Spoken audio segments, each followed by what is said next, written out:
కృష్ణా జిల్లా అవనిగడ్డ నియోజకవర్గం కోడూరు మండలానికి చెందిన దాసి సునీల్ కుమార్ అనే వ్యక్తి రేషన్ కార్డు 2020 నవంబర్లో ఆగిందని, తన రేషన్ కార్డుని పునరావృతం చేయాలని మీకోసం కార్యక్రమంలో అర్జీని అందజేశాడు. తన తండ్రి చనిపోవడంతో తాను ఒంటరివాడినయ్యానని, ప్రత్యేక అనుమతులు ఇచ్చినా తనకు రేషన్ కార్డును కల్పించాలని బాధితుడు కోరాడు.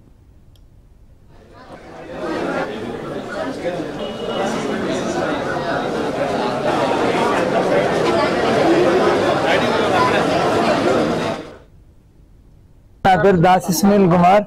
మాది ఆన్గడ్ కాన్స్టిట్యున్సీ కోడూరు మండలం అండి. మాది రేషన్ కార్డు 2020 నవంబర్లో హోల్డ్ అయిపోయిందండి. అప్పటి నుంచి ఇప్పటి వరకు కూడా సగం పనిచేయట్లేదు. రేషన్ కార్డు అసలు ఇంతవరకు రాలేదండి. పైగా మాకు రైస్ కార్డు కూడా ఇష్యూ చేయలేదు. ఈ లోపల మా నాన్నగారు కూడా చనిపోవడం జరిగింది. చెల్లి వాళ్ళకి మ్యారేజ్ అయిపోయింది. మరి నేను ఒక్కడినేనండి. కాబట్టి నాకు మరి ప్రత్యేక పరిస్థితుల్లో రైస్ కార్డు మంజూరు చేయవలసిందిగా కలెక్టర్ ఆఫీస్లో ఈరోజు అర్జీ ఇవ్వడం జరిగింది. అయితే ప్రస్తుతానికి అయితే బాగానే స్పందించారు.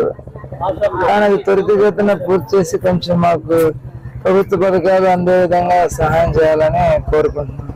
బైసాని వెంకట నాగేశ్వరరావు అని నేను నందిగామ గ్రామ కాపురస్తుండే.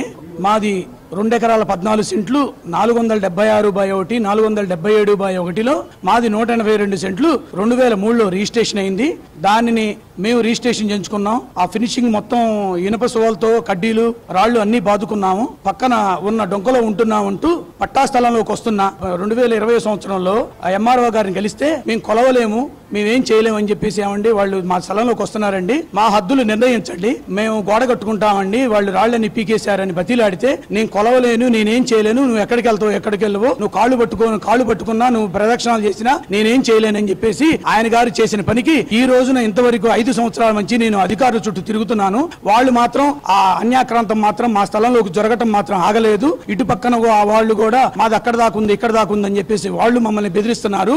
మాది 182 సెంట్లు పక్కాగా సబ్ డివిజన్ కొలతలు ఉన్నాయి. ఆ కొలతల ప్రకారం మా కొలతలు మాకు, మా రాళ్ళని మాకు ఏమని చెప్పేసి పదే వినియోగించుకుంటుంటే వీళ్ళు అధికారులు మాత్రం స్పందించట్లేదు. ఈ రోజున కలెక్టర్ గారికి నా యొక్క బాధను విన్నవించుకున్నాను.